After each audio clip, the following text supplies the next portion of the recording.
नमस्कार मित्रांनो, competitive exam tricks with Nagesh sir चॅनलवरती मी तुमचा भाव तुमचा अगदी मनापासून स्वागत करतो।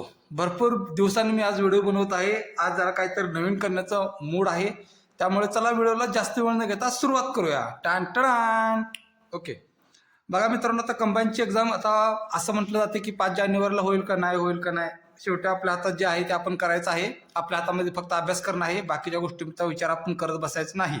ओके, आणि सगळ्यात महत्त्वाची गोष्ट, तुम्ही जास्त व्हिडिओची वाट बघत बसत जाऊ नका, कारण तुमचा अभ्यास करत राहा। तुम्ही जिथं सोर्स आहे, तुम्ही जिथं क्लास केला असेल, नोट्स असतील तुमच्या वापरत जावा, अभ्यास करत जावा। कारण सध्या माझं म्हणजे शेड्यूल एवढं बिझी आहे की मला म्हणजे खरंच वेळच मिळत नाही। आता ते राज्यसेवेचे मेन्सची बॅच असेल, माझा त्याचा अभ्यास असेल, कंबाईनचा अभ्यास असेल, पण गटकचा असेल, पण इकडचं घरची कामं वगैरे आहेत, तब्येत आता जरा बरी झालेली आहे। त्यामुळे कसं होतंय, तुम्ही वाट बघत बसाल आणि मग व्हिडिओ येईल, पण मित्रांनो रेग्युलर आपला व्हिडिओ येणार नाही, लक्षात ठेवा। मला जसा वेळ मिळेल तसं मी बनवण्याचा प्रयत्न नक्की करेन। ओके, बघा बऱ्याच पोरांनी असं मला सांगितलं की मॅथ रिजनिंगचं घे। त्यामुळे आज म्हटलं की चला, आज भरपूर वेळ आहे आपल्याकडे, आज आपण एक टॉपिक क्लिअर करून टाकू। बघा, नवीन मी प्रयत्न करतोय काहीतरी, म्हणजे आता कसं, हे जे पुस्तक आहे, आता आय थिंक हे पुस्तक आता तुम्हाला मिळणं खूप कठीण आहे यार। 2014चं ॲडिशन आहे। ओके, आणि मार्केटमध्ये जुना बाजार असतो बघा, त्या जुन्या बाजारातून मी पुस्तक आणलेलं आहे। त्यामुळे हे पुस्तक मिळणं जरा तुम्हाला अवघडच आहे। ओके, त्यामुळे मी काय करतो, हे पुस्तक मला का आवडलं माहिती आहे का, याच्यामध्ये प्रत्येक टाईपवर म्हणजे असे गणित विचारलेत। आणि मी काय करणार आहे आता बघा, ही नवीन मी काहीतरी करायचा प्रयत्न करतोय बरं का। आय थिंक तुम्हाला नक्की आवडेल। आणि सगळ्यात महत्त्वाची गोष्ट, जे जुने मुलं आहेत, ज्यांचा हा टॉपिक चांगला आहे, ज्यांना म्हणजे काय गरज नाही, मित्रांनो नक्की व्हिडिओ पूर्ण बघू नका, काही सुद्धा गरज नाही। पण जी मुलं नवीन आहेत, ज्यांना काय सुद्धा यातलं माहिती नाही, कसं करायचं काय करायचं, त्यांनी व्हिडिओ न स्किप करता पूर्ण बघायचं, कारण चॅनल तुमच्यासाठीच आहे, लक्षात ठेवायचं। जे नवीन मुलं आहेत, जे आत्ता MPSC लागले, तुमच्यासाठी चॅनल आहे भावानो, अजिबात टेन्शन घ्यायचं नाही, पूर्ण व्हिडिओ नीट बघायचा। ओके, चला तर बघा, आपण पहिल्यांदा चालू करतो वयवारू टॉपिक। आणि जेवढा आपला सेटअप आहे मोबाईलचा, समजते का, म्हणजे आता छोटंसं मोबाईल आहे, आपण पुस्तक म्हणजे ॲडजस्ट केले। मला माहिती नाही की तुम्हाला कसं दिसते काय दिसते, मला नंतर पुन्हा कमेंटमध्ये सांगा, म्हणजे तुम्हाला कसं वाटलं ते नक्की सांगा। ओके, चला, वयवारी टॉपिकचं नाव आहे वयवारी। याच्यावरती भरपूर सोपे प्रश्न असतात बघा। अजून एक मला महत्त्वाची गोष्ट बोलायची आहे, ते म्हणजे बोलतो, तुम्ही काय करायचं माहिती आहे का, गणित आणि मॅथ रिजनिंग ह्या विषयाचे ना तुमच्याकडे मिनिमम, मी काय म्हणते बघा, मिनिमम 5-6 पुस्तक पाहिजेत बरं का। तुम्ही म्हणाल आता हे 5-6 पुस्तकं का, तर मी त्या पाठीमागचं कारण तुम्हाला सांगतो। 2016 किंवा 2000 रेल्वेची 2016ची मेन्स होती। ओके, म्हणजे ती तुम्हाला आठवते का बघा, गुडगाड CATA वगैरे पोस्ट असायच्या, त्याला पण मी बसलो होतो। आणि 2019ची पण मेन्स होती, त्या पण परीक्षेला मी पास झालो होतो। ओके, आणि ते रेल्वेचं बघा, पूर्ण तुम्हाला कळेल की पूर्ण मॅथ रिजनिंगचं जो चांगला आहे तोच पोरगा सिलेक्ट होतो। त्यावेळेस मी काय केलं होतं माहिती आहे का, 5-7 मॅथ रिजनिंगची पुस्तकं मी आणलेली आणि ती सोडवली होती आणि ती प्रॅक्टिस केलं होतं। आणि मॅथ रिजनिंग कसं डेली प्रॅक्टिस असेल तरच तुमचा ती मेंदू एकदम ॲक्टिव्ह होतो। आणि जर तुमचं असं प्रॅक्टिस जर कमी पडलं तर तुम्हाला असं म्हणजे गुणाकार पण करताना अवघडल्यासारखं होतं बाबा, म्हणजे ती एक म्हणजे हेच आहे। त्यामुळे मॅथ रिजनिंगला डेली प्रॅक्टिस लागतं। ओके, त्यामुळे आज मी हा टॉपिक तुमच्यासोबत प्रॅक्टिस करणार आहे। मेन मुद्दा असा की 5-7 पुस्तकं तुम्हाला का असावीत, ह्याच्या पाठीमागे मला काय म्हणायचं ते समजून घ्या। कारण काय होतं, प्रत्येक पुस्तकामध्ये लेखकानं त्याची नवीन पद्धत सांगितलेली असते सोडवताना। बघा तुम्ही, म्हणजे काय लेखकांनी हे गणित वेगळ्या पद्धतीने सोडवलेलं असतं, काय लेखकांनी ते गणित वेगळ्या पद्धतीने सोडवलेलं असतं। आता माझ्याकडे बघा, माझ्याकडे ते हिंदीमधले पण आहेत, म्हणजे ते अग्रवाल सरांचं असेल, नंतर तुम्हाला निराली प्रकाशन तुम्ही ऐकले का बघा, त्यांचा एवढा मोठा गट्टा आहे, ते म्हणजे मोठं पुस्तक आहे ते। ओके, त्याच्यामध्ये पण काही मी क्लुप्त्या शिकलो, आयडिया शिकलो, त्या मी आज तुम्हाला शेअर करणार आहे। असं नाही होणार की मी आता ह्या पुस्तकामध्ये जी आयडिया दिली तीच मी उचलेल, जी मला योग्य वाटते ज्या पुस्तकात तीच आयडिया घ्यायची आणि तीच शिकायची आणि आपलं तेवढा टॉपिक क्लिअर करून टाकायचा। ओके, आपल्याला उत्तर येण्याशी मतलब आहे, आपल्याला कुठल्या विषयात PhD नाही करायची। ओके, जास्त बोललोय मी, त्याबद्दल आय एम सॉरी। चला व्हिडिओला सुरुवात करूया। बघा, वयवारी टॉपिकमध्ये काय असते बघा, पहिल्यांदा गोष्ट लक्षात ठेवा, वयवारी टॉपिकवरती एकदम इझी प्रश्न पडतात आणि फक्त आपल्याला ती कन्सेप्ट एकदा समजली ना, मी काय म्हणतो, कन्सेप्ट एकदा समजली, गणित कसं सोडवायचं, आपल्याला अजिबात लोड घ्यायला लागत नाही, एकदम विषय क्लिअर होऊन जातो। ओके, चला, आता मी इथं काय करणार आहे बघा, तिथं मी प्रत्येक टाईपचं फक्त एक गणित सोडवणार आहे, लक्षात ठेवा, सगळे सोडत बसणार नाही। आणि त्याच्या खालची जी उदाहरणं आहेत ती तुम्ही सोडवायची। मग कसं करणार, मी हे गणित सोडवणार आणि मी पुन्हा मग असं म्हणजे हे मी असा कागद काढणार, तुम्हाला सांगणार की बघा, एवढी याच्यामध्ये एवढी उदाहरणं दिलेली आहेत. तुम्ही काय करायचं माहिती आहे का, व्हिडिओ स्टॉप करायचा आणि 4चे 4 उदाहरणं किंवा 4 नाही तर 5 सोडवा, काय जास्त सोडवून काय बिघडत नाही, जास्त सोडवा काय नाही प्रॉब्लेम. 1 2 3 4 5 ही 5 उदाहरणं तुम्ही तिथल्या ते सोडवायची. इथं खाली ऑप्शन दिलेले आहेत. ओके, आणि मग तुम्ही म्हणजे असं झालं की मग ह्या टाईपचं तुमचं सगळं प्रॅक्टिस झालं. ओके, बघा आता वयवारी. पहिलं उदाहरण बघा, प्रवीण केतन यांची आजच्या वयांची बेरीज 80 वर्षे आहे. प्रवीण केतनपेक्षा 6 वर्षांनी मोठा आहे, तर प्रत्येकाचे आजचे वय काढा. बघा, प्रवीण व केतन यांची आजच्या वयांची बेरीज 80 वर्ष आहे. प्रवीण केतनपेक्षा 6 वर्षांनी मोठा आहे, तर प्रत्येकाचे आजचे वय काढा. बघा यामध्ये काय करायचं, इथं पुढं काय दिलंय बघा, प्रवीण केतनपेक्षा 6 वर्षांनी मोठा आहे. सोडवतो कसं बघा मी. आता मी समजा केतनला मी एक्स मानला, केतनला मी एक्स मानू. एकदम सोपं आहे बरं का, एक्स का मानलं वगैरे तुम्हाला समजून जाईल. आता इथं बघा, प्रवीण केतनपेक्षा 6 वर्षांनी मोठा आहे. एकच गणित मी पूर्ण समजून देणार आहे, पूर्ण लक्ष देऊन बघायचं बरं का, आधीमध्ये इकडे तिकडं अजिबात लक्ष द्यायचं नाही. बघा, प्रवीण केतनपेक्षा 6 वर्षांनी मोठा आहे. मग मी काय केलं, केतनला एक्स मानलं. मग एक्स मानलं तर प्रवीण काय होईल माझा, प्रवीण काय होईल, प्रवीण केतनपेक्षा 6 वर्षांनी मोठा आहे म्हणजे x + 6 होईल. ओके, x + 6 होईल. ओके, झालं. पुढचं काय सांगितलं, प्रवीण व केतन यांच्या आजच्या वयांची बेरीज 80 वर्ष आहे. म्हणजेच काय, x + 6 बरोबर 80 वर्ष. ओके, म्हणजे मला एक समीकरण मिळालं. समीकरण सोडवतो कसं सोडवणार मी, x 2x + 6 बरोबर 80. ओके ओके, तर पुढं बघा, 2x बरोबर काय होणार, इथं 80, हे +6 तिकडे गेला -6 बरोबर 2x बरोबर काय होणार, इथं 80 - 6. लाजायचं नाही आपल्याला कळलं इकडं करत बसायचं.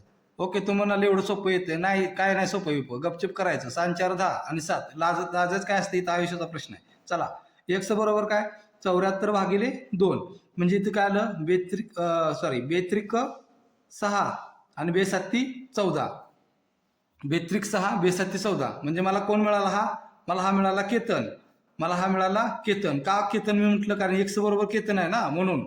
ओके, मग प्रवीण किती असणार, प्रवीण बरोबर असणार 37 + 6. का, कारण तो 6 वर्षांनी मोठा आहे. समजते का, तो 6 वर्षांनी मोठा आहे. मग 37 + 6, मग तुम्ही म्हणणार की आम्ही लई फास्ट, आम्हाला इथं काय नाही फास्ट बिस्ट, हात बोट घ्यायची. 38 × 40 = 42 बरोबर 43 वर्ष. ओके, 43 वर्ष. एकदम बेसिक पासून गणित शिकायचं, लक्षात ठेवा, म्हणजे पुन्हा ॲडव्हान्स शिकताना तुम्हाला म्हणजे अवघड येणार नाही. बघा, हा टाप तुम्हाला समजला का, समजला. रिपीट. बघा, प्रवीण व केतन यांच्या आजच्या वयांची बेरीज 80 आहे. प्रवीण केतनपेक्षा 6 वर्षांनी मोठा आहे. मी काय केलं, केतनला x मानलं, दिलेल्यानुसार अटीनुसार प्रवीण बरोबर x + 6 केलं. ही वर्ग समीकरण आलं माझं, वर्ग समीकरण म्हणलं आपण समीकरण म्हणू, आणि समीकरण सोडवलं. पक्षांतर तुम्हाला जमलं पाहिजे. पक्षांतर म्हणजे काय बघा, अधिक इकडे गेला वजा होतो, वजा इकडे गेला अधिक होतं, भागिले गुणुले वगैरे काय आहे ते पुढं आपल्याला येत जाईल. समजते. चला पुढं, वयवारी हा म्हणजे हा पॉईंट तुम्हाला समजलेला आहे. तर तुम्ही काय करायचं बघा, आता ही गणित दिसत आहेत का बघा, तुम्हाला स्क्रीनवरती दिसत आहेत का, मी जरा वरती करतो. ओके, आता हा टाईप तुम्ही जसं मी सोडवलाय त्याच्यावरतीच ही 5 गणित आहेत. लगेच तुम्ही इथंच व्हिडिओ पॉज करायचा आणि ही 5च्या 5 गणित सोडवायची. ओके, आय थिंक मी जसं सांगतो तसं तुम्ही कराल, आता एवढा मला तुमच्यावरती विश्वास आहे, लक्षात ठेवा. ओके, चला पुढचं गणित बघा.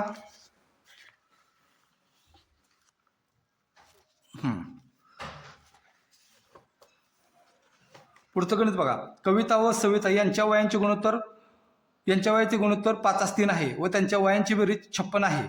ओके, तर त्यांच्या आजची वय काढा. हे पॉईंट, हा टाईप दुसरा आहे, लक्षात ठेवा. टाईप 2 म्हणून आपण याला टाईप 2 म्हणू. ओके, बघा, सविता व कविता यांच्या आजच्या वयांचे गुणोत्तर 5/3 आहे व त्यांच्या वयांची बेरीज 56 वर्ष आहे, तर त्यांची आजची वय काढा.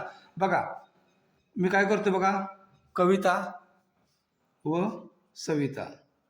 ओके, गुणोत्तर किती 5/3. इथे ह्या टापमध्ये एक लक्षात ठेवा बरं का, ह्याला जेव्हा आपण x लावतो ना या गुणोत्तराला, तेव्हा त्या आजची वय होतात. ही वाक्य कुठं लिहून ठेवा. ज्यावेळेस त्या गुणोत्तराला आपण x लावतो त्यावेळेस त्या आजची वय होतात, लक्षात ठेवा. म्हणजे ह्या गणितामध्ये हे असं सोडवायचं आहे. म्हणजे कसं, कविताचं मग आजची वय काय होणार, कविता 5x. ओके, सविता किती होणार, सविता होणार 3x. ओके, वर त्यांच्या आजच्या वयांची बेरीज किती आहे, 5x + 3x. हे अधिक मी मनाने घेतलं नाही, तिथे दिले म्हणून घेतले, लक्षात ठेवायचं नाही. पुन्हा म्हणशाला हे अधिक कुठून आलं, 56. 5 आणि 3 किती, 8x बरोबर किती 56. ओके, x बरोबर किती 56/8. 8 7 56. समजतंय. ओके, म्हणजे x मला मिळाला 7. मग मी कविताचं वय काढू शकतो ना याच्यावरनं. मग मी काय करू शकतो, कविताचं वय डिसाईड करू शकतो. कविता किती 7 गुणिले 5 बरोबर 5 असत ते 35.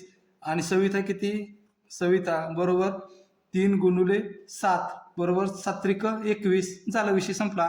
बघा टोटल इथं का 5 आणि 1 6 3 आणि 2 5 56 आले टोटल. संपलं गणित. समजते ओके.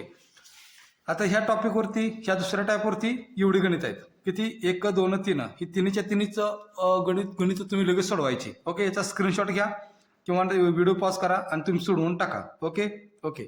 आता याचा तिसरा टाईप आहे बघा type number 3. Okay type number 3 थोडासा बदल केला याच्यामध्ये बाकी काही जास्त केलेला नाही.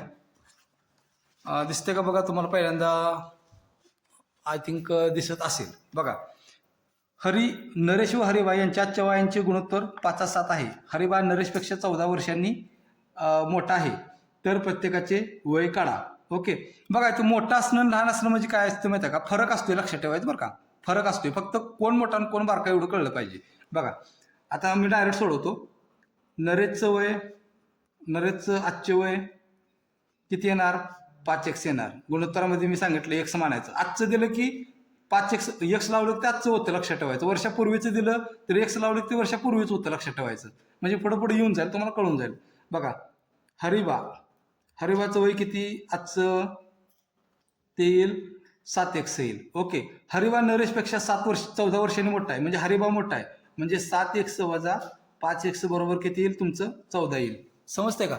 म्हणजे जी माहिती दिली तेवढंच मी करत बसतोय बरं का. 7x - 5x बरोबर आलं 2x 2x बरोबर आलं 14 म्हणजे x बरोबर मला मिळालं 14/2 बेके बे बे 7 14. हे असं का केलं ही मनानं केलं नाही ही भाकार करण्याची पद्धत आहे लक्षात ठेवा. बेके बे बे 7 14. ओके मग मला काय मिळालं इथे लिहितो x बरोबर 7 मिळालं. ओके मग नरेश किती वयाचा 5 × 7 बरोबर 5 7 35. आणि हरिबा किती वयाचा हरिबा बघा किती वयाचा 7 × 7 7 7 49. ओके 7 7 49. त्यामुळे लक्षात ठेवायचं. आता काय आलं इथं तुमचं हे नरेश किती वर्षाचा आला 35 वर्षाचा. हरिबा किती वर्षाचा आला 49 वर्षाचा. पॉईंट क्लिअर बघा नरेश आणि हरिबा. Okay okay. आता तुम्ही काय करायचं माहिती आहे का ह्या व्हिडिओचा पॉज घ्या तुम्ही. ह्या व्हिडिओचा म्हणजे पॉज घ्या किंवा स्क्रीनशॉट मारा आणि ही 4चे 4 1 2 3 आहे सॉरी 3 गणित लगेच इथल्या इथे सोडवायची. ओके लगेच इथल्या इथे सोडवायची प्रॅक्टिस लगेच झालं पाहिजे. ओके चला पुढं. ती आता असते ते व्हिडिओ शिकता बघ. आता बघा पुढचं मित्रांनो काय लक्षात ठेवा. आई व मुलगा यांच्या वयाचे गुणोत्तर.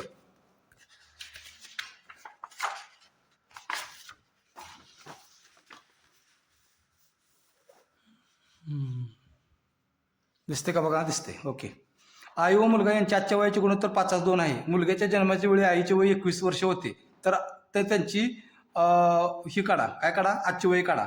चला आईचे आजचे वय मी किती करू आजचं म्हणजे 5x. ओके आणि मुलगा कितीच होणार मग मुलगा होणार 2x. मुलगा वय किती 2x. आईच्या जन्माच्या वेळी मुलग्याची सॉरी आईच्या जन्म नाही मुलग्याचा जन्म. ओके मुलग्याच्या जन्माच्या वेळी आईचे वय 21 वर्ष आहे म्हणजेच काय आई 21 वर्षांना मोठी आहे असं त्यांना सांगायचं इनडायरेक्टली. ओके 5x - 2x बरोबर 21. ओके 5 2 गेलं 3x वर पुढे राहिलं 21. पुन्हा x बरोबर 21/3 3 1 3 3 7 21 म्हणजे मला मिळालं x बरोबर 7.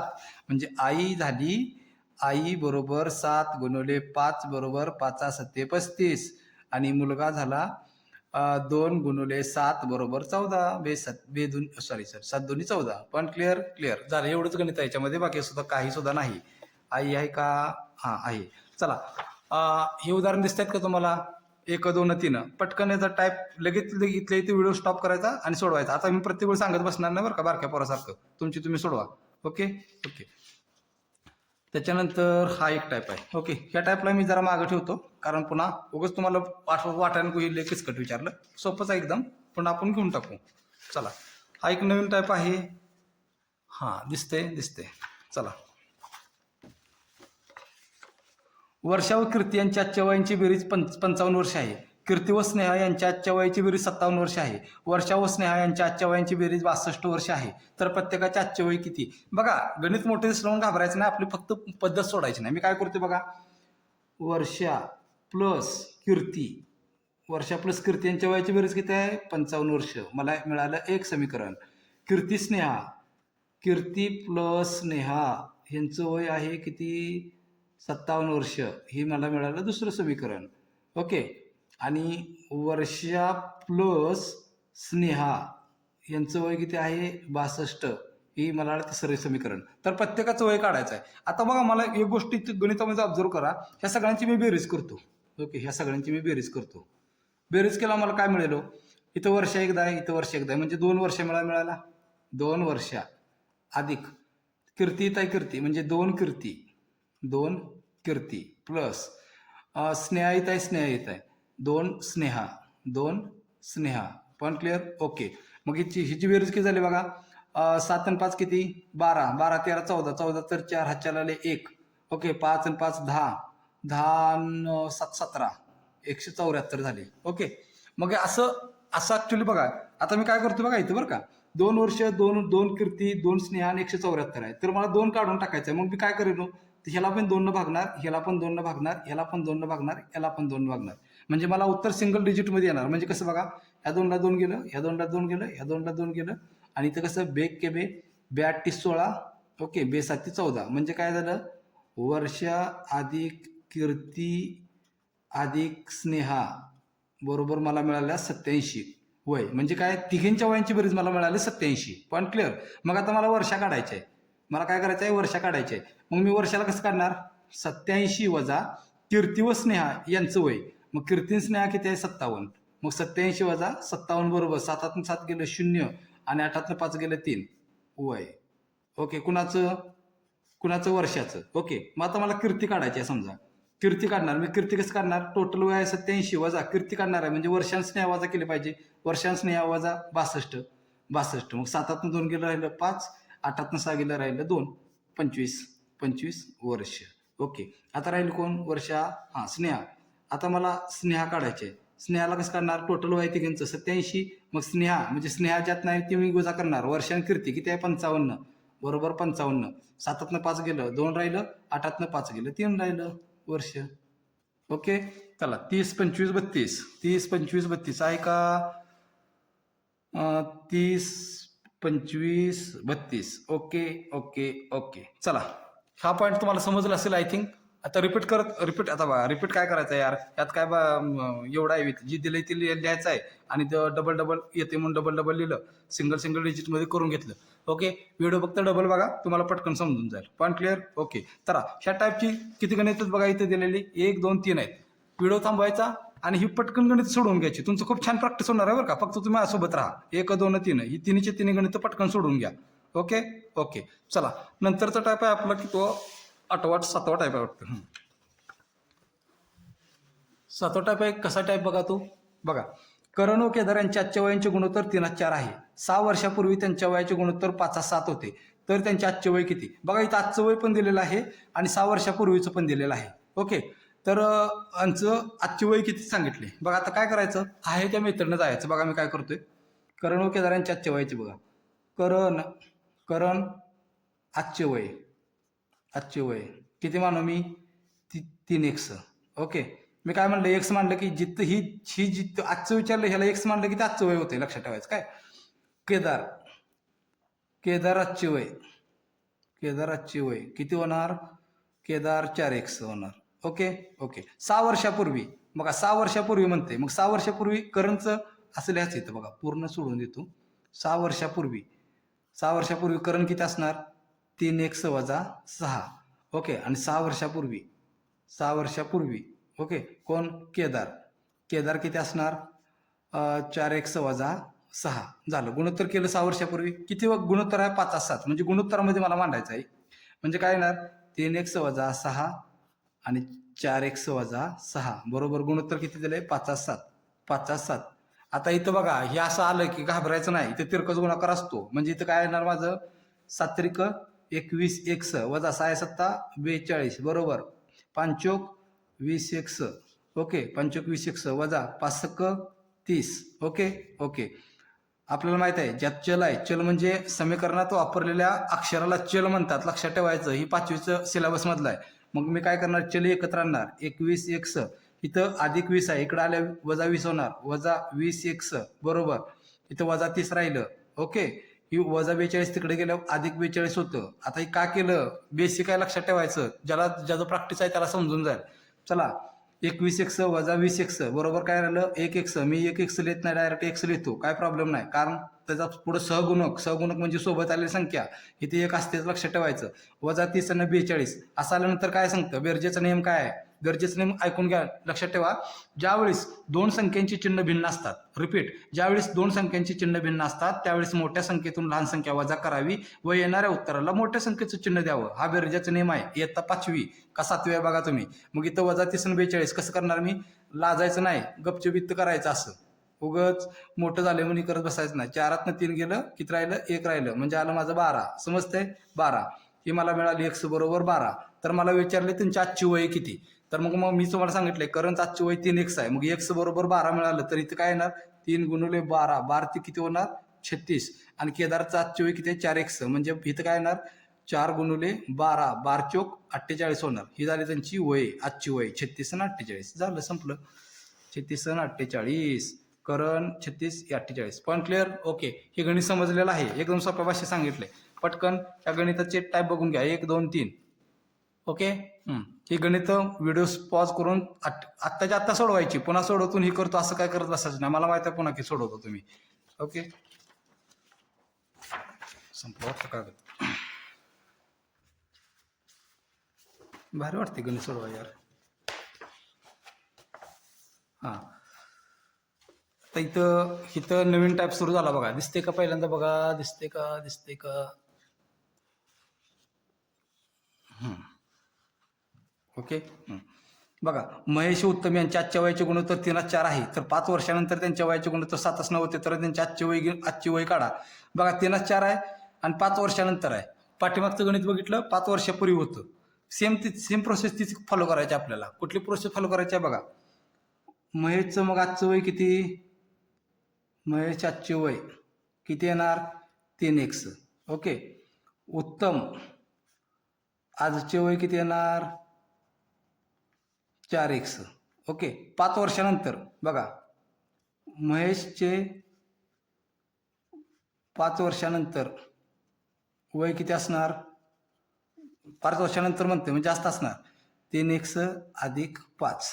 ओके. उत्तमचे आता बरं लिहितोच बाबा, 5 वर्षानंतर उत्तमचं 5 वर्षानंतर वय किती 4x अधिक 5. ओके. ओके, आय थिंक इथपर्यंत तुम्हाला काय अडचण नसेल, आणि असली तर मग मागलं नीट बघायचं मागलं गणित. ओके. चला आता पुढं काय केलं बघा, गुणोत्तर दिले 7:9, म्हणजे मी काय करणार 3x अधिक 5 छेद 4x अधिक 5 बरोबर 7:9. ओके, 7:9. चला आता मी जरा वर घेतो म्हणजे कळेल. आता मला एवढं सोडवायचं, आता गणित काय बघत बसायचं सारखं. बघा इथे तिरकस गुणाकार असतो, 9 9 27. 27x अधिक 5 9 45 बरोबर 7 चोक 28x अधिक 7 5 35. मी काय सांगितलं, चल एकत्र घ्यायची. ओके, मग काय आलं 27x वजा 28x बरोबर 35 अधिक 35 आहे, बरं लिहितोच बाबा, आणि तिकडे गेला वजा 45 होणार. ओके. बघा 27x वजा 28x, मोठ्यातून लहान संख्या वजा केली. ओके.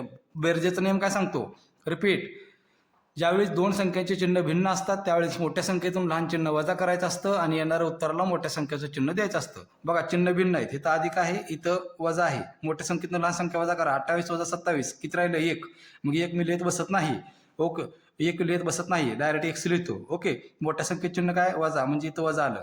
इथं पण सेम, मोठे एक आहे अधिक, एक आहे वजा. 5 गेलं 0, 4 3 गेले 10, म्हणजे इथं 10 येते. पण कसलं 10, दोन संख्येत चिन्ह भिन्न आहेत.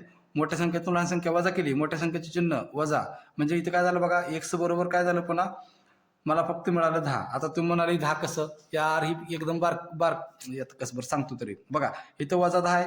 ओके, याला एक काय नसते, म्हणजे इथं सहगुणक 1 असतो. ओके, म्हणजे वजा 1 आलं, याला ही गेलं, राहिलं की 10. एवढं करत बसायचं नाही बाबा, एवढा वेळ आपल्याकडे आहे. समजते? ओके. चला, हे गणित तुम्हाला समजलेलं असेल आय थिंक. तर ह्या गणिताचे प्रकार आहेत इथपर्यंत. ओके, किती? 1 2 3 आहेत. ओके, 1 2 3 आहेत. ही पटकन तुम्ही सोडवून घ्यायचे. ओके. अरे, ही गणित अजून राहिलेच वाटतं बाबा. हां, अर्ध राहिले. सॉरी. तर एक्स बरोबर मला 10 मिळालं. ओके, तर महेशचं वय किती आलं माझं? महेश वय किती आलं? 3x आहे ना, म्हणजे 10 गुणिले 3 बरोबर आलं 30 वर्ष. ओके. आणि उत्तमचं वय किती आलं? उत्तमचं वय 4 गुणिले एक्स बरोबर 10 म्हणजे 10 चोक 40 वर्ष झालं. 30 आणि 40, 30 40. ओके. चला, ही व्हिडिओ थांबवा आणि ही गणितं पटकन सोडवून घ्या परीक्षेला जाता. ओके. समजलं असेल आय थिंक. आता पुढचा टाईप बघा.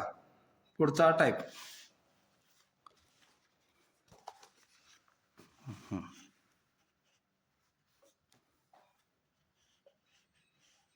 दिसते का?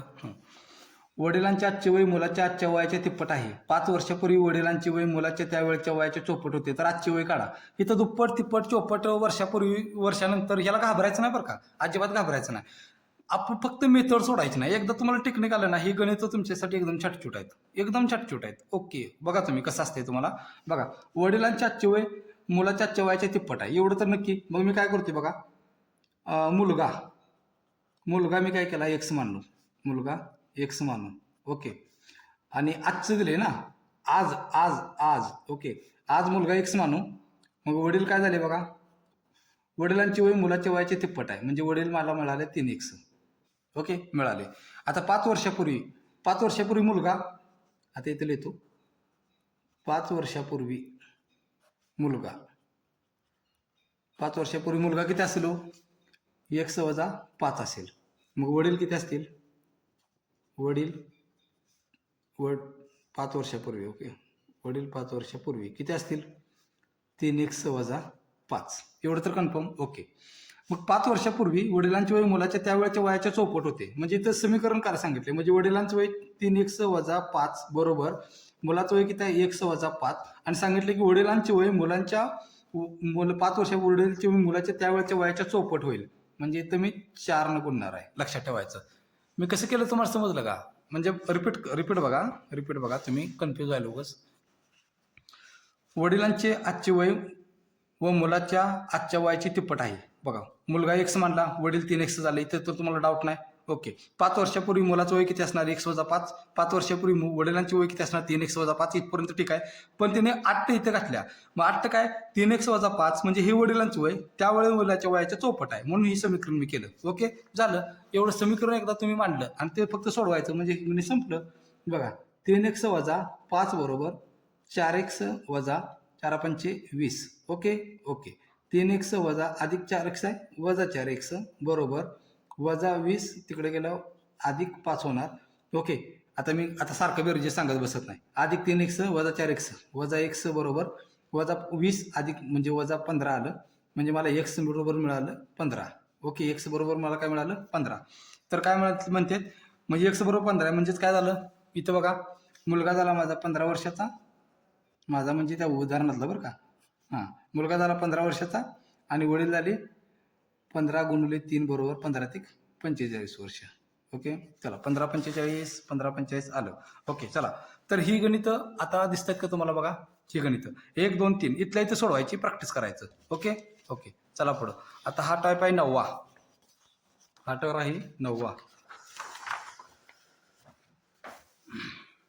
बघा, घाबरायचं नाही, अजिबात घाबरायचं नाही. एक्स वगैरे आलं म्हणून अजिबात घाबरायचं नाही, एकदम सोपं असते ते. ओके, बघा काय करतोय. अजित व समीर यांच्या आजची वय अनुक्रमे 15 व 29 वर्षे. तर आणखी किती वर्षानंतर त्यांच्या वयाचे गुणोत्तर 3:5 येईल? काय बघायचं, अजित इथं केला मी अजित. ओके, अजितचं आजचं वय किती आहे? 15 वर्ष दिलेलं माहिती आहे. समीरचं आजचं वय किती आहे? समीर 29 वर्ष. ओके, तर ते गुणोत्तर दिले 3:5. आणखी किती वर्षानंतर, किती मला माहिती नाही ना, मग मी काय करतो, 15 अधिक x वर्ष मानतो आणि 29 अधिक x वर्ष मानतो. ओके, आणि 3:5 केलं. ओके, झालं, समीकरण मिळालं. आता 15 1 15 15 30 15 35 15 चौक 60 15 5 75. 75 अधिक ओके 75 अधिक काय येणार 5x होणार. हे गुंतो इथं कळलं का, इथं गुंड म्हणून केलं नाही, कुठला पाडा म्हणला म्हणशीला. आता एक इथं 29, तुम्ही म्हणणार मला 29चा पाडा येत नाही. लाजायचं नाही, तर करायचं कोपऱ्यात असं उगाच तिथं 9 9 8 27 27 7 2 3 2 6 2 8 87 ओके 87 अधिक 3x ओके ओके. चला समीकरण एकत्र ठेवा इथं, म्हणजे चल एकत्र ठेवा 5x अधिक 3x इकडे आला काय होणार वजा 3x बरोबर. 87 अधिक आहे तिकडे गेला अधिक इथं 87 अधिक 75 तिकडे गेला वजा 75 होणार ओके ओके.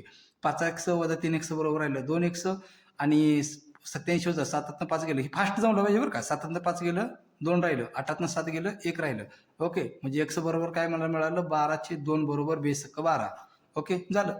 म्हणजे काय झालं उत्तर माझं. आणखी 6 वर्षांनी त्यांच्या वयाचे गुणोत्तर जे आहे, आणखी 6 वर्षांनी त्यांच्या वयाचे गुणोत्तर आहे ते 3:5 होणार आहे असं आहे ओके. बघा एकदम सुटसुटी सोप्या पद्धतीने मी समजून सांगितले, त्यामुळे कन्फ्यूज व्हायचं नाही. चला तर काय चुकलं काय माझं तर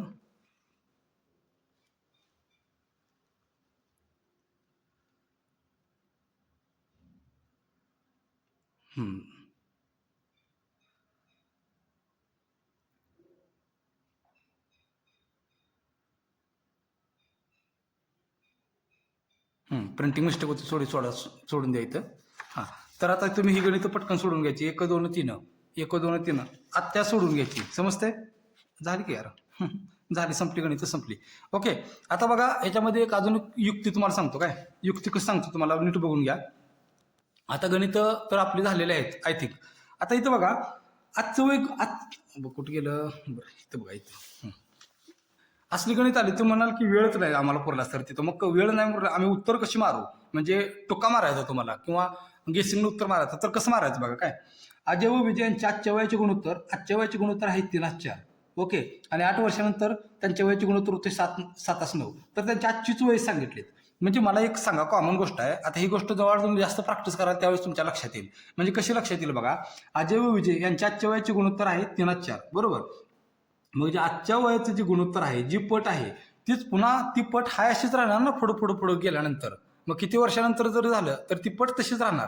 ह्या एवढ्या तत्वानं तुम्ही काय करू शकता बघा. अजयचं आजचं वय 3 आहे ना, मग किती का वर्षांनी दिले किती का वर्षानंतर असं ना, पण त्यांचं जर आजचंच वय विचारलं आजचंच वय मी काय म्हणतो बघा आजचं वय दिलं आणि किती का वर्षांनी त्यांचं जर आजचंच वय दिलं तर उत्तर जे असणार आहे अजयचं गुणोत्तर समजा 3 आहे तर अजयच्या उत्तराला 3 भाग जाणारच आहे लक्षात ठेवा. म्हणजे कसं बघा इथं कसं आता मग ऑप्शन बघा 48 आहे 50 आहे 40 आहे 42 आहे. मग 50ला 3 भाग जातोय का नाही, मग ऑप्शन हा कटला. 50ला 40ला 3 भाग जातोय का, ऑप्शन हा कटला. Point clear. मग 42ला जातोय का 3 1 3 312 जातोय. 48ला जातोय का 3 1 3 308 जातोय. म्हणजे माझं उत्तर ह्यात नाही तर यात असणार आहे. पुन्हा काय म्हणते विजयचं वय काढायचं आहे, म्हणजे विजयचं 4 आहे म्हणजे ऑप्शनला 4 माझा भाग जाणार आहे. मग हे ऑलरेडी तर 2 ऑप्शन माझे कटलेत. मग इथे 4 भाग जातोय का 46ला बघा अजिबात जात नाही. इथं 4 64 जातोय. मग झालं उत्तर संपलं बस. म्हणजे हे मी अगोदरच का सांगितलं नाही तुम्ही असलंच करत बच्चेला भाग जातोय का आणि भाग जातोय का. आता इथे खालचं गणित बघा. लता व नकाशांच्या आजच्या वयाचे गुणोत्तर 9:7 आहे. तर 5 वर्षानंतर त्यांच्या वयाचे गुणोत्तर 5:4 होऊ द्या किती पण होऊ द्या काय मला प्रॉब्लेम नाही. तर लताच्या आजचे वय किती मला सांगितले. लता कुठं आहे इथं. मग लताच्या आजच्या वयाच्या गुणोत्तरामधली क्वांटिटी काय आहे म्हणजे शब्द काय आपला अंक काय 9 आहे. मग माझं उत्तराला 9 भाग गेला पाहिजे. मग 9 ह्याला भाग जातोय का 9 35 जातोय का 9 9 27 अजिबात जात नाही. 9 38 जातोय का अजिबात जात नाही. 9 48 जातोय का अजिबात नाही. 9 5 45 जातोय उत्तर हे आहे. समजते. जिथं आजची वय आहे त्याला तुम्ही सगळ्याला वापरून बघा. ही तुम्हाला एकदम सोपं आहे. बघा तुम्ही सगळ्या गणितामध्ये वापरू शकता. बघा हे गणित दिसते का, हां बघा दिसते. चला महेश उत्तम याच्या आजच्या वयाचे गुणोत्तर 3:4 आहे. 5 वर्षानंतर त्यांचं किती कासना सोडून द्या. तर आजची वय सांगितले. मग महेशचं जे किती आहे 3 आहे संख्या आणि उत्तमचे किती आहे पट आपण पट म्हणू 4 आहे. तर उत्तर जे आहे महेशचं त्याला 3 भाग जाणार आहे आणि वय जे आहे उत्तमचं त्याला 4 भाग जाणार आहे. म्हणजे महेशचं किती आहे बघा. महेश इथं उत्तर दिलं डायरेक्ट बघा तुम्ही बघा 3 भाग जाणार आहे 30 आलं ओके. आणि इथं उत्तम आहे 4 भाग जाणार आहे 40 आलं. हे काय ट्रिक नाही बरं का, म्हणजे काय मी टोका मारलेला आहे. हे रियालिटीच आहे. कारण वय पट जी आहे ती त्याच पटीमध्ये वाढत जाणार आहे लक्षात ठेवायची. बघा आता ही घ्या ही मीनाक्षी व विद्या यांच्या आजच्या वयाचे गुणोत्तर 4:5 आहे. 5 वर्षापूर्वी त्यांच्या वयाचे गुणोत्तर 7:9 आहे. पण आजचे वय किती हे आजचं विचारलंय बघा. आजचं गुणोत्तर आणि किती पण वर्षानंतर आजचं जर विचारलं तर ही ट्रिक लागतेच लक्षात ठेवा कारण ते नियमच आहे ना. तर बघा विद्याचं वय किती आहे, विद्या विचारली ती विद्या, मग विद्याचं गुणोत्तर किती आहे, 5 आहे, तर उत्तराला माझं 5 न भाग जाणारच आहे. आता इथं बघा 5 30 आहे, 35 आहे, 40 आहे, 50 आहे. मग हे तर तुम्हाला आता कसं करायचं, आत्ता सोडवायचं, लक्षात ठेवा आत्ता सोडवायचं, तर आता तुम्ही सगळ्याला लावत बसशीला, तसं नाही करायचं. समजते? ओके. हां, आता इथं बघा तुकाराम व बापू यांच्या आजच्या वयाचे गुणोत्तर 2 असते नाही, म्हणजे आजचं वय गुणोत्तर दिले आणि पुन्हा पण मला आजचं वय विचारलं, कोणाचं वेळ बापूचं विचारलंय, म्हणजे माझं काय सांगितलं, बापूचं किती आहे, 3 आहे. मग म्हणजे उत्तर जे आहे मला त्याला 3 भाग गेलाच पाहिजे. हां, 40ला जातोय का 3 अजिबात जात नाही, 65ला जातोय का अजिबात जात नाही, राहिलं 45 आणि 60, मग यात दोन्हीच उत्तर आहे माझं. समजते? ओके. मग आता तुम्हाला डिसाईड कसं करू, सोडवा. अशा वेळी सोडवायचं बघा, जर ऑप्शन 2च राहिले तर ऑप्शन काय आहे तिथं, गणित सोपं आहे, सोडवत राहायचं. समजते? समजते. बघा जेवढं महत्त्वाचे टाईप होते तेवढे मी घेतलेले आहेत, लक्षात ठेवा. आणि आय थिंक तुम्हाला पण चांगल्या पद्धतीने समजलं असतील हे. ओके, एकदम सोपे आहेत. आणि मग आता नंतर हे काय करू आपण, हे पुस्तक झाल्यानंतर आपण दुसरं पुस्तक कोणाचं तर घेऊ. Okay okay. तर या ठिकाणी आपण थांबूया. बघ काय अडचण असेल तर तुम्ही मला नक्की सांगा, पण मला वाटत नाही तुम्हाला काय अडचण असेल. आणि ही पद्धत तुम्हाला कशी वाटली बघा बरं का, कारण मग मी पहिल्यांदा ट्राय केली अशी, कारण आपला जेवढा सेटअप आहे तेवढ्यामध्ये आपण ॲडजस्ट करण्याचा प्रयत्न करतोय. समजते? ओके. हां, महत्त्वाची गोष्ट, जास्त व्हिडिओची वाट बघत बसू नका, कारण माझं टाइम शेड्यूल जरा बिझी आहे. तुम्ही तुमचा पण अभ्यास करा, मी माझा पण अभ्यास करतो. आणि यूट्यूबवर आल्यावर ती गोष्ट मला समजली मित्रांनो, ती तुम्हाला सांगतो. यूट्यूबवर शिकवायला माणूस मोकळा असावा लागतो यार, खरंच मोकळा असावा लागतो. सगळं आपलं इकडं तिकडं या त्या गोष्टी करून याच यूट्यूबवर करत बसायचं खूप अवघड आहे. म्हणजे फॉर एक्झाम्पल कसं, आता मी पण तुमच्यासारखा अभ्यास करतोय. ओके, म्हणजे एखादी पोस्ट मागा असती तर म्हणजे जाता जाता म्हणजे जॉबला मी शिकून गेलो असतो. ओके, आणि मोफतच आहे यार, कळलं का, तुम्ही माझ्यावरती बिनधास्त विश्वास ठेवू शकता बरं. कारण मी बघा का विश्वास ठेवू शकता, बघा हे काय प्रमोशन करून माझी काय बॅच नाही. ओके, मी तुमच्यासारखा अभ्यास करतोय, माझी बॅच नाही काय नाही, मग तुमच्यासंग खोटं बोलू कशाला. त्यामुळे विश्वास ठेवताना तुम्ही बिनधास्त ठेवू शकता, पण त्यातला खूप महत्त्वाचा आहे. काय महत्त्वाचं आहे, विश्वास ठेवताना 90% ठेवा बरं का, उगाच 10% ठेवू नका. कारण माणूस आहे शेवटी, म्हणजे कधी पण नियत त्याची बदलू शकते. म्हणजे माझी काय बदलणार नाही सोडा, बदलायला काय नाहीच, तर बदलून काय करू. ओके, फक्त एवढं लक्षात ठेवायचं की आपण 21व्या शतकात राहतोय, कलियुगात राहतोय, त्यामुळे उगाच 100% विश्वास कोणावर ठेवायचा नाही, ह्या मताचा मी आहे बघा, लक्षात ठेवा. विश्वास ठेवताना 90% ठेवायचा. ओके, कारण 10% माणूस असतो, माणसात दोष असतात वगैरे सगळ्या गोष्टी असतात. मग आपण काय करतो, अपेक्षा वाढवून ठेवतो ना फुकटच्या. 100% विश्वास ठेवून तू असा असशील, तू तसा असशील, तू तसा असशील, तसा असशील. आपण बघा नवीन लग्न झाल्यानंतर बघा 6 महिने गेल्यानंतर पुन्हा तुम्ही इकडे आलो काय ऐकला असशीला, कुठला मुलगा म्हणतो की तू माझं आयुष्य बर्बाद केलंस, आणि मुलगी म्हणते की तू असा असशील, मला माहित नव्हतं. ओके, तू माझा विश्वासघात केला. अगं तसं नाही देते, तो तसाच होता, फक्त तुला आता कळलं. एवढी तर रिॲलिटी आहे. ओके, त्यामुळे काय करायचं, विश्वास ठेवताना 90% ठेवायचा. 10% मी माणूस आहे, माझ्या चुका बिका असतील काय असतील, मी कसा पण असेल, तिकडं तुम्ही निग्लेक्ट करायचं. कारण कळ का, तो माझ्या पर्सनॅलिटीचा भाग असू शकतो असं म्हणून सांगतोय मी. ओके, म्हणजे बघा एवढं पण अजून कोण सांगत बसत नाही. असा कुठला माणूस आहे का जो स्वतः सांगतोय माझ्या विश्वास ठेवू नका. ओके. लक्षात ठेवा, फक्त तुम्हाला त्रास होऊ नये ह्यासाठी मी गोष्ट सांगतोय. समजते? ओके, तर या ठिकाणी जास्त बोललो मी, त्याबद्दल सॉरी. आणि काय आवडलं असेल तर नक्की काय, नसेल आवडलं तर सोडून द्या, उगाच टीका करत बसू नका खाली. तेवढंच काम आहे यार, अभ्यास सोडून असलं काय करत बसता रे. ओके, तर चला आपण या ठिकाणी थांबूया. जय हिंद, जय महाराष्ट्र.